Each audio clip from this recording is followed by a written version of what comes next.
Hello people. On this nice overcast day I want to talk to you about how I stopped cutting Daniel Smith sticks into pens and recognized their actual value, I think, because this has finally arrived, and now I will have quite a few of these stickers, which I don't mind. But yes, now I can put them in nice three similar cases, which are like stackable. You see they have these small legs, I don't know if you see it, and then you can put them together and they don't shift when you store them, which is nice. And this one I will be using to carry some of them around. Let me show you. Let me actually show you. First storage, and then we will talk about how all the ways I see I can use them. So you will see now why I'm doing this. I will also tell you a bit about my color selection and the reasoning behind it. I actually don't want to duplicate the colors that I normally use with sticks as much as possible, of course, for variety. But yeah, some colors like buff are actually very useful in all of the formats. So you see that this is my old case, and I separated this like top lid, but not the whole case, because I had first only 5. I will keep this together, I think, for a bit and see if I like it. When you open it, you open all of them. But I think, yes, for storage and for usage at home, that's all right. For carrying around, though, what I wanted to do is to actually separate one and separate 2. Whoa, I'm doing this right on camera. Let's see. Yes, it's not that hard. Just wanted to show you. The reason I separated it like this is because now if I decide to carry them, I can carry just 1, or I choose to carry 2 or 3 or 4, or when I carry 5 I can take the full case, and then you count the same 6 or 7 or 8 or 9 or 10. So basically that gives you like full freedom of how many you want to take with you. For me, I'm expecting that I will either take some set of 5, probably 4 and 5, it's like it doesn't matter, where 4 you would take 5, or I would take only white, or I would take maybe like white and buff, or like this is actually the selection that I was carrying lately, because white and buff were really useful for some highlights and mixing on top of watercolors. These 2 I will explain later. This is the ones that I prefer to draw with, actually, and I can do it on my paper. Paper matters a lot with the sticks, I will show you also. And New Gamboge is just think that the color that I don't have in my permanent palette that I carry around, and I just wanted to have it. I think I will use it soon when autumn comes for like some warmer paintings. I will use it more. Right away you can see, that's another thing just to take and talk about it and leave it, is you can see that some sticks are bigger than others. I learned that this is about pigments mostly and the production. that some pigments hold more water and some pigments, some sticks are dried more. So basically what Daniel Smith producer, what they say is that this is still the same amount of pigment. I don't know, we might actually, no, we can't compare weight because yeah, the water will influence that. But this is same amount of pigment, just some sticks are dried less. And so you can see that some sticks are smaller. And I don't think it's really connected to the, you know, cost of pigment or something, because you see cobalt blue is a pretty big big stick, and I don't know, opera pink is not as huge. It probably just shrinks more. So that's hopefully answers, because I had this question. So I was saying that it's hard to compare them to anything else, but that's what I'm kind of doing, right? I will show you, like, that's probably the first thing that comes to mind. It's Neo 2.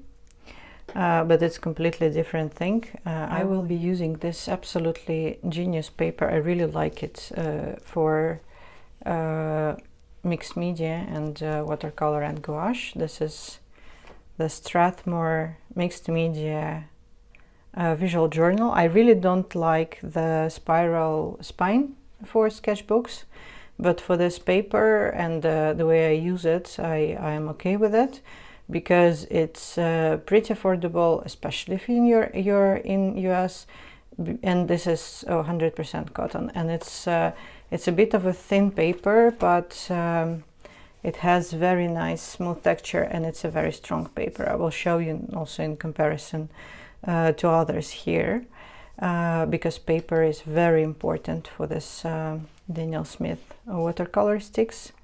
But first, let's just, you can see all the swatches of this that I have, but let's just use this part. No, okay, let's use the clean sheet.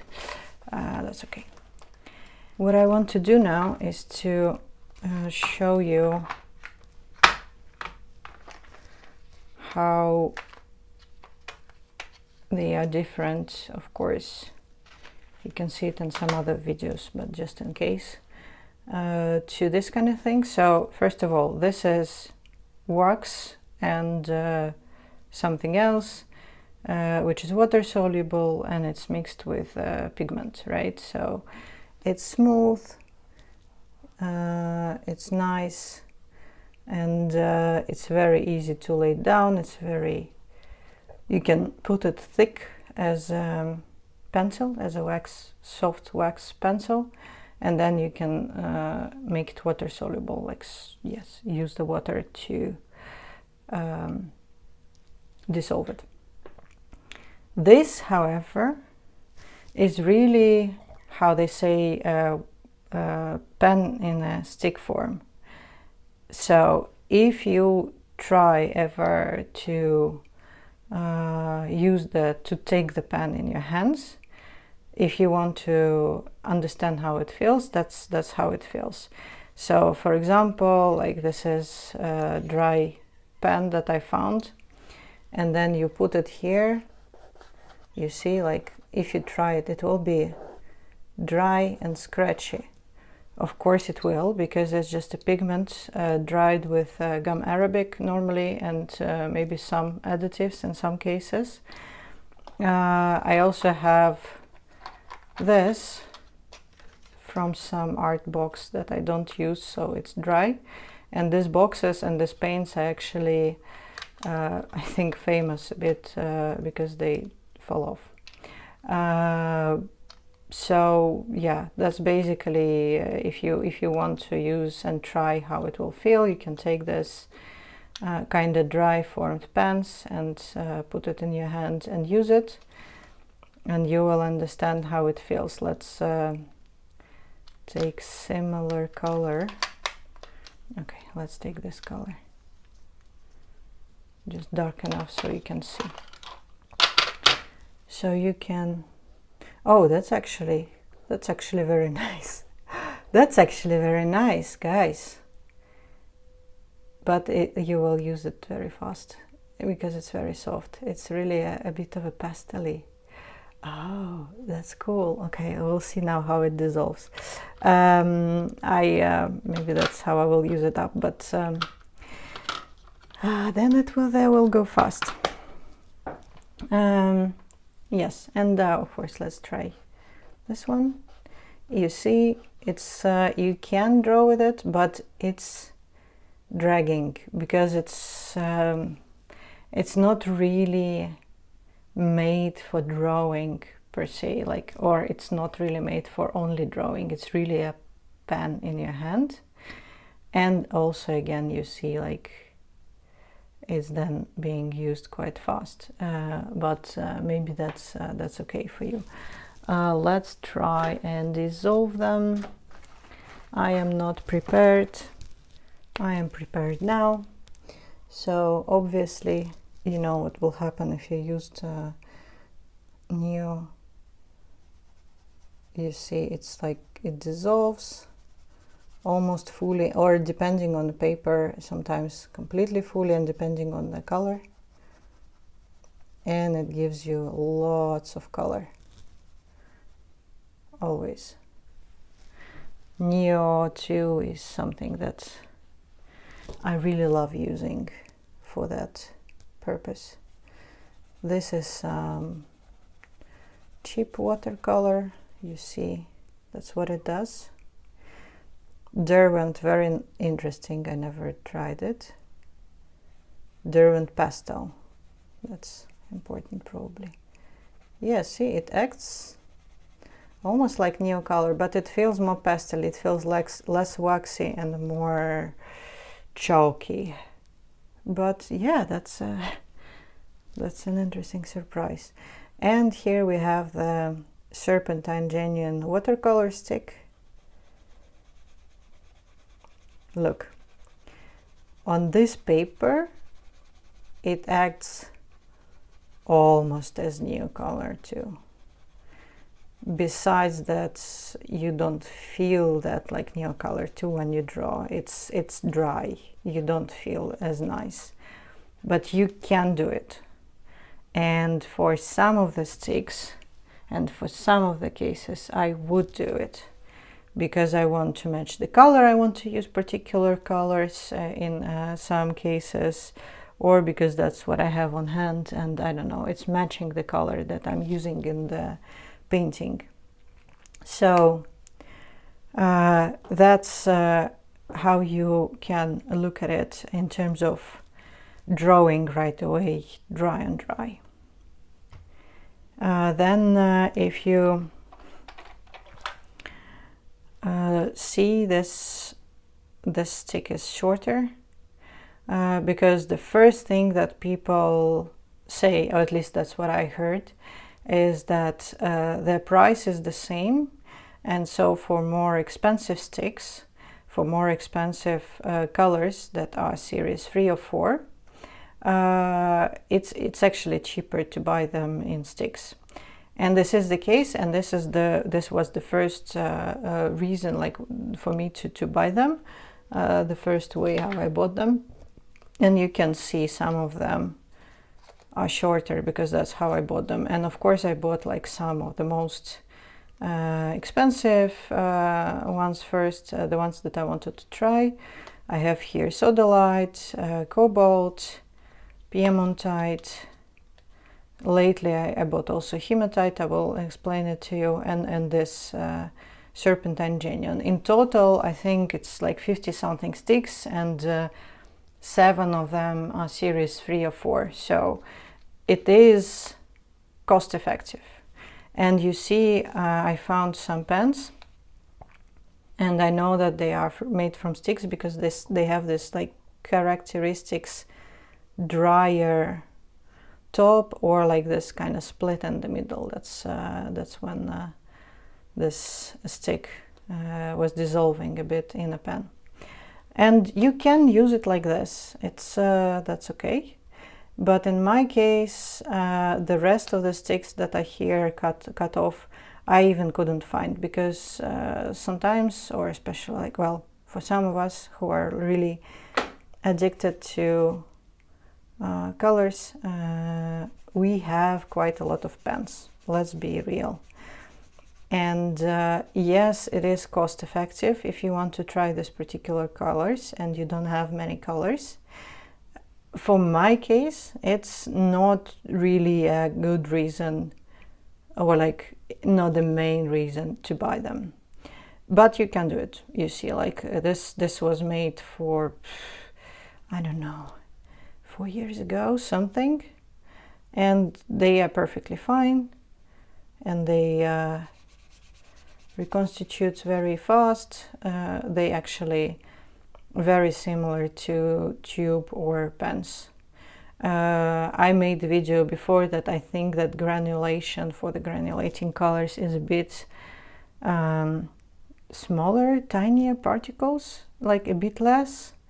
But maybe that's just, you know, local difference, and that's not, I cannot generalize it. So, but yeah, you can do it. However, I do think that it's a bit sad that you have this interesting, unique stick format, and then you cut them, and then that's how you use them. It's like you kind of don't use the form factor here. But yeah, I wasn't thinking about this actually for a few years. I just used them in a pen, and I had this collection. It was just like storing some tubes to use them later. However, when I went to the Urban Sketchers Symposium recently, we were gifted in the gift bag, goodie bag they called it, this stick, quinacridone sienna. And I thought I will try it there, and I tried it there, and again I was trying to draw with it. I was like, oh yeah, no, my new tools are more pleasant. But then I took it because I wanted to try the color, because it's actually a really nice, very bright sienna color, as any quinacridone. I want to try to take it from the stick to show you. Look, it's like bursting with color. And I actually like that it keeps this streak. For drawing mixed media, it can be interesting effect. So I thought, I completely forgot about the sticks. Maybe I wanna try and use them more, because yeah, also I got lucky to try them on the hot press paper, because that's my preference.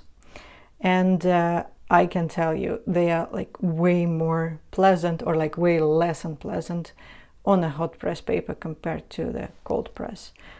I can show you, because I have here Arches cold press that I personally, I'm sorry, I really don't like it, but I use it to try some colors. And then of course it's really like, it's hard to do this.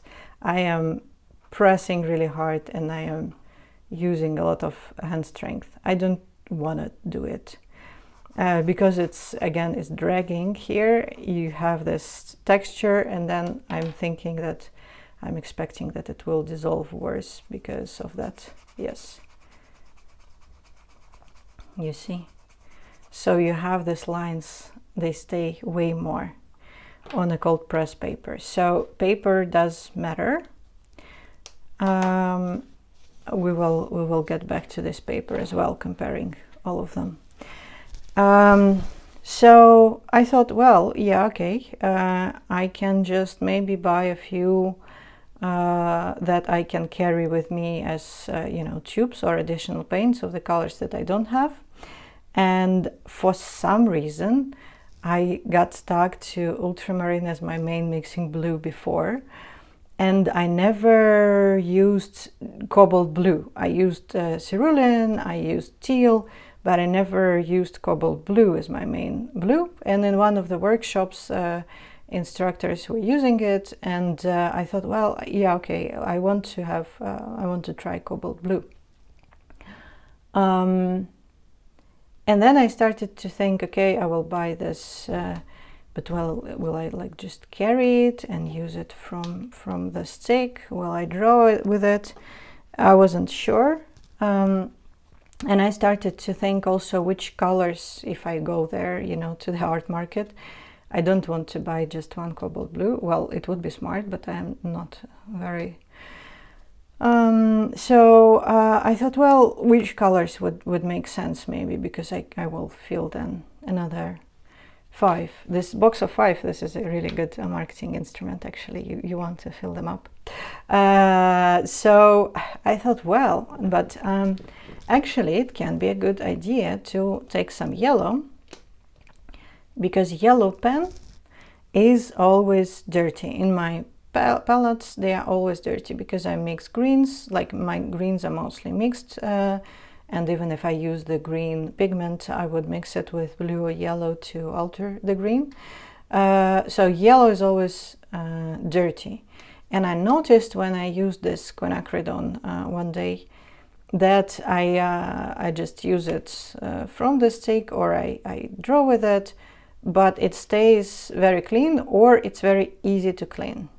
Because you see, like in the pen, you have all this like ridges and holes, and they start to fill up with mixed colors. In terms of in case of siennas and blues, they always get gray with me, because you mix gray a lot with them. With yellow, it's mostly green, and you see this Aurelian is a bit dirty on one side, but it's again very easy to clean. So I thought, okay, that's a good thought, because a few times when I was drawing, I thought, oh, I want really clean yellow, and I need to clean the palette now in the middle of painting. It's a good idea to have yellow.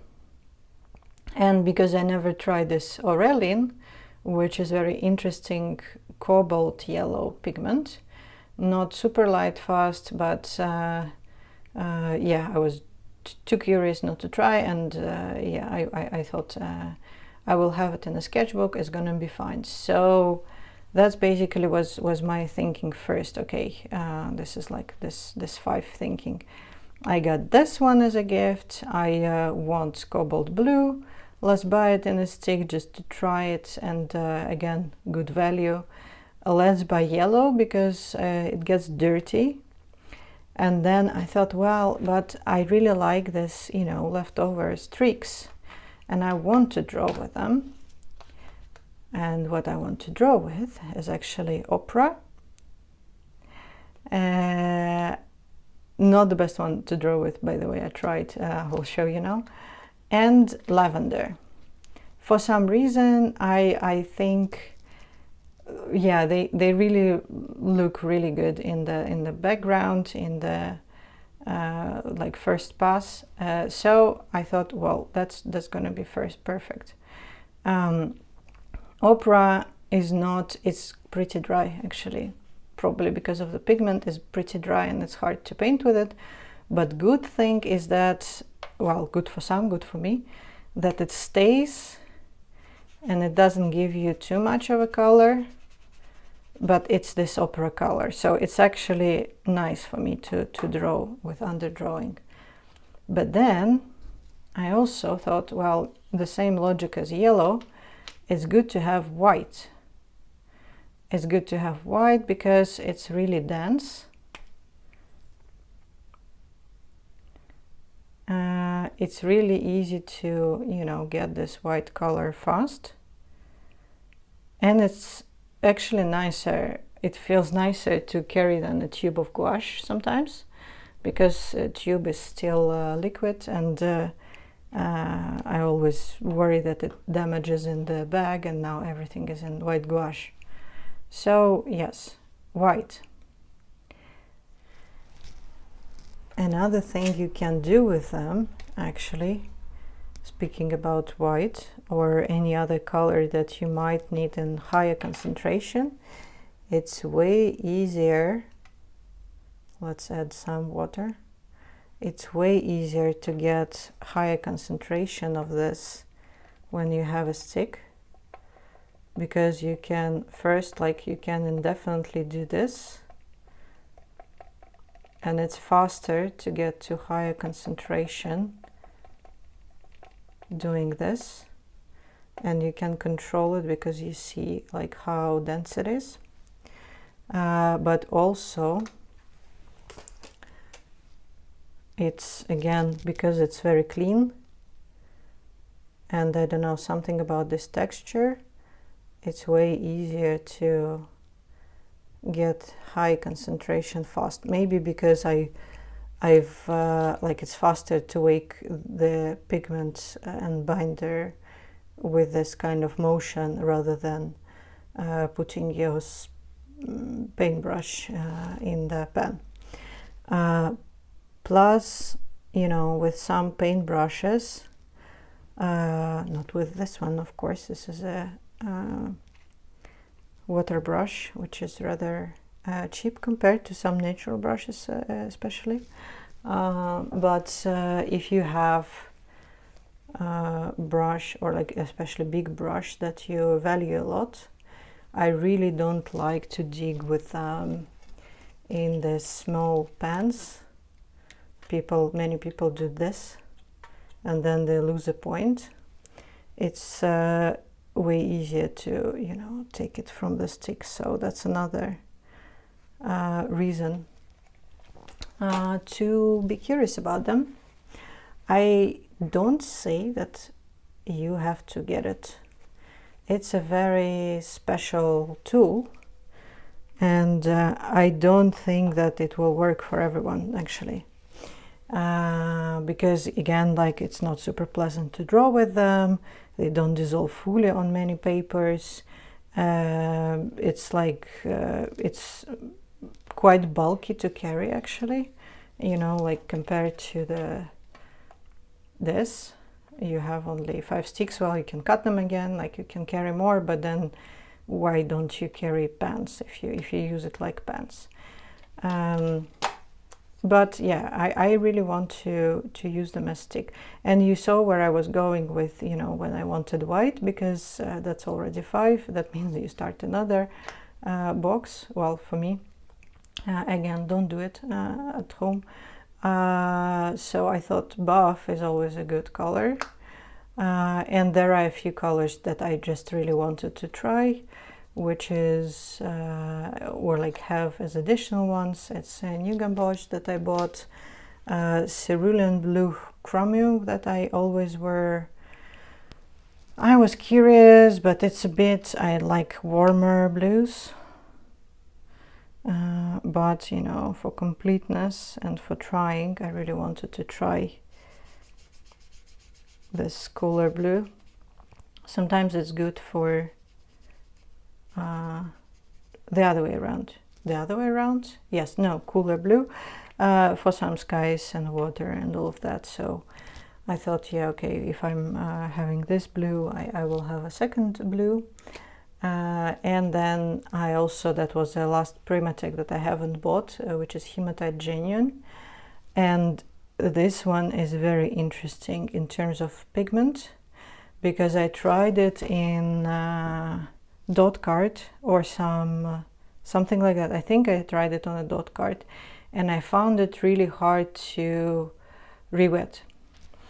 And I tried it in a tube, I don't remember where, and I found it a bit gummy.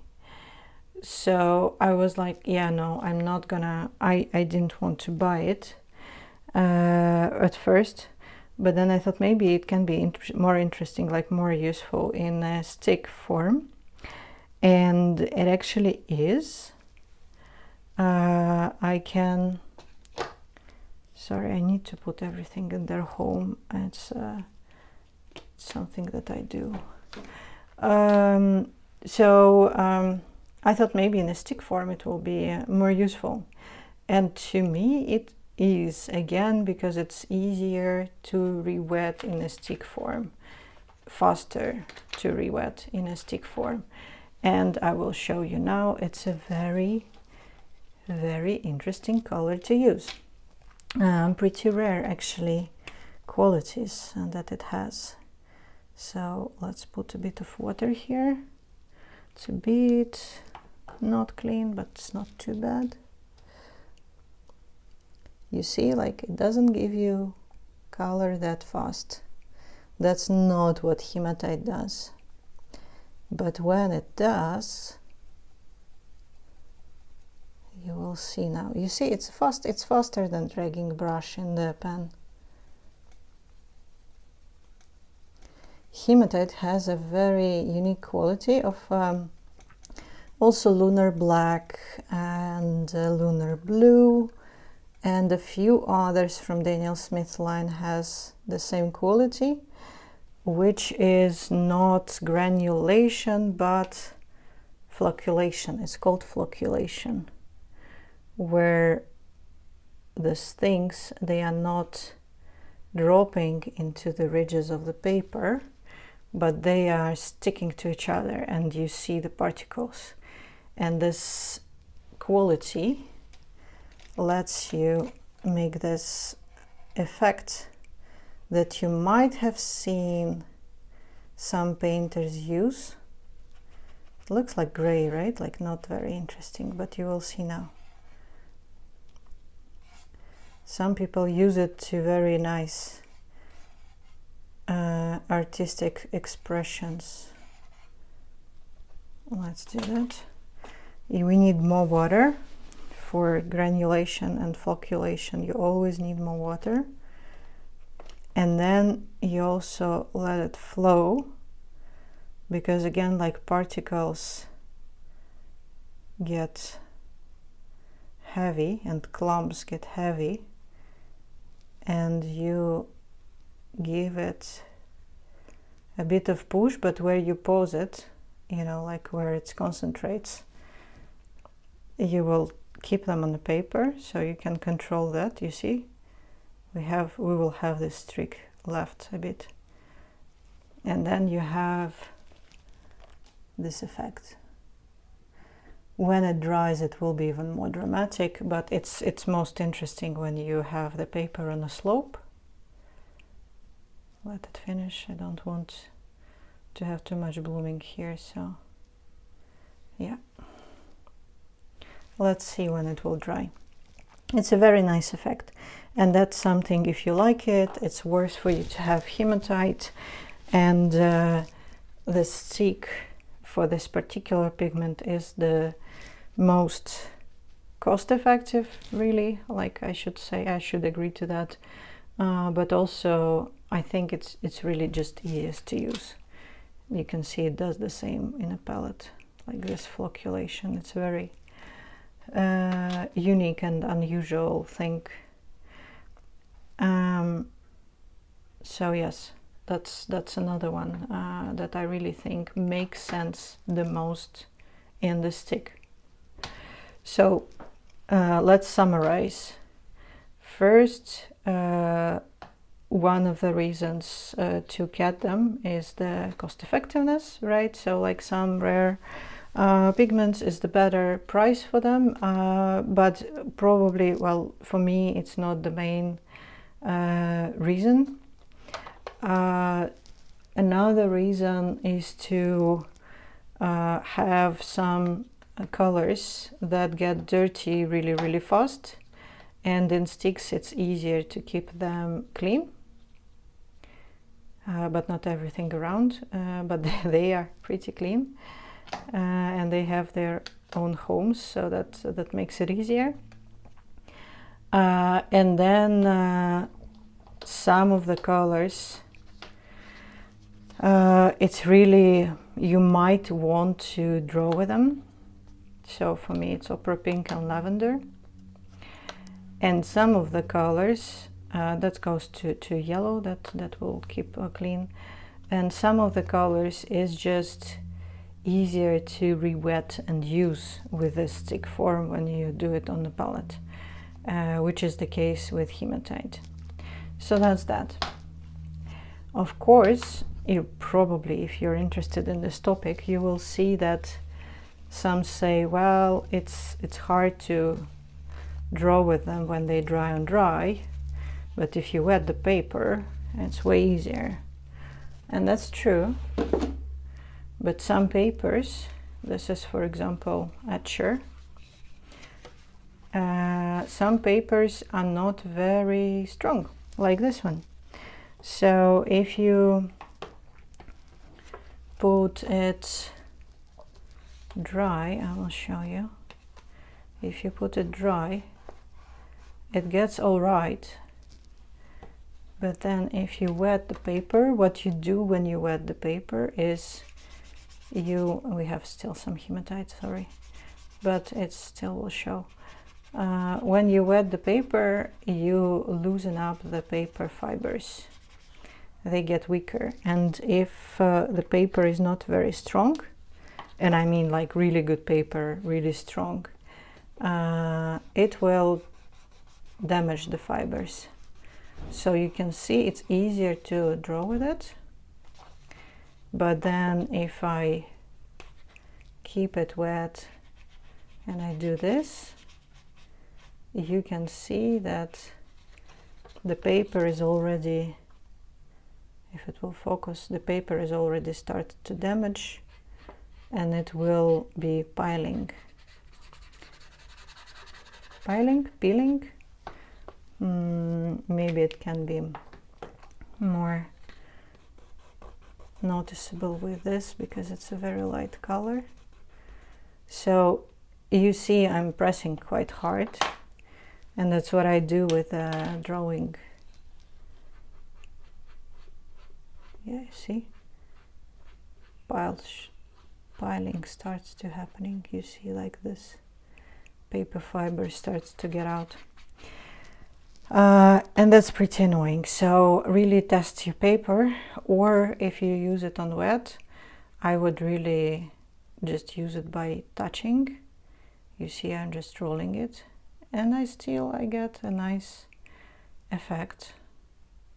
So if I want, if I'm painting something and I want to have the maximum concentration line somewhere, let's say I want to have the dark, so the light, I would do this and I get like immediately to my darkest dark without damaging the paper, and I have the interesting effects of the blooming. So that's in terms of paper, as I said, this one is quite weak, and I notice it also when I paint with a few layers, or like I try to lift something, it stains easier, and when you lift it, it gets this piling.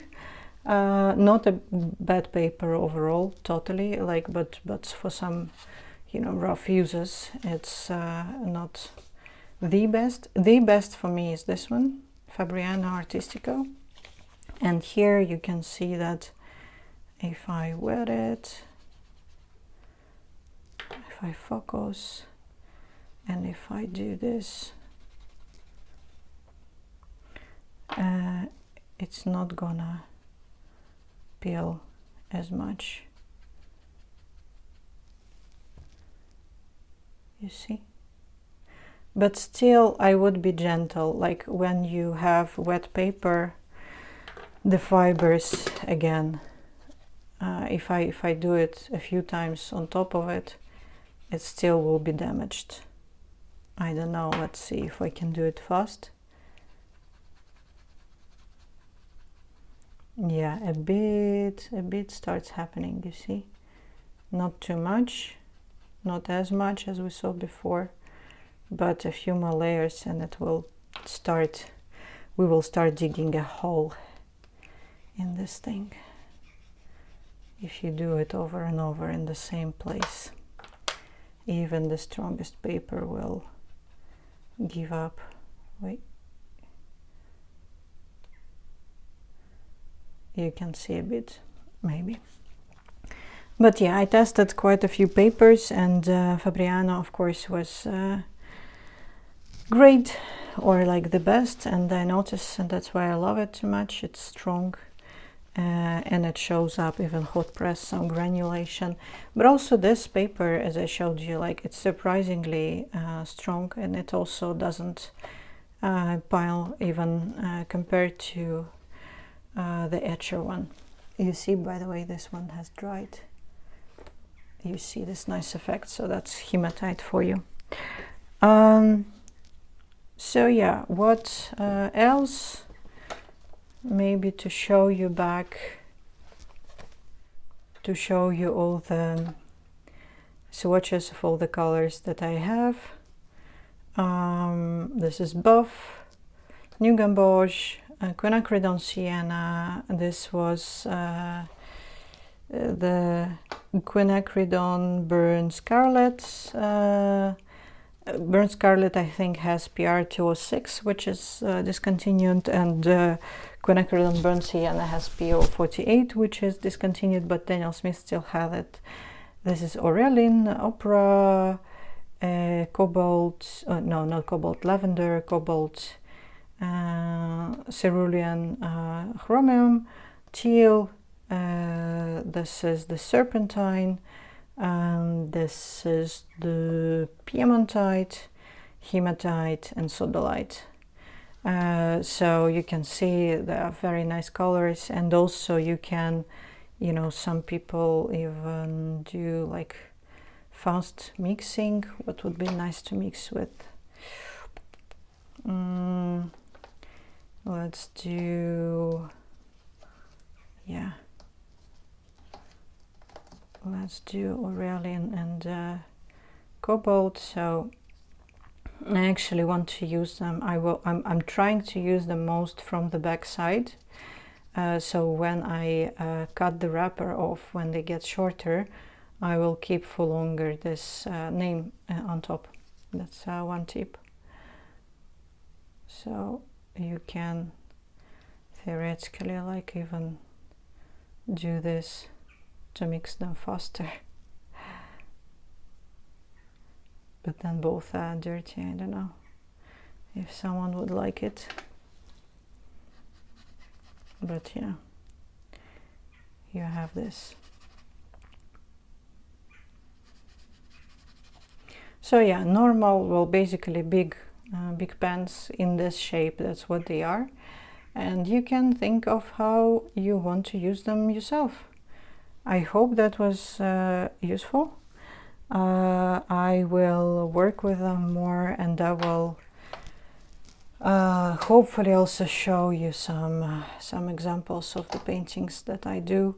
Now I'm mostly experimenting with this new selection, and I was thinking how to justify the form basically.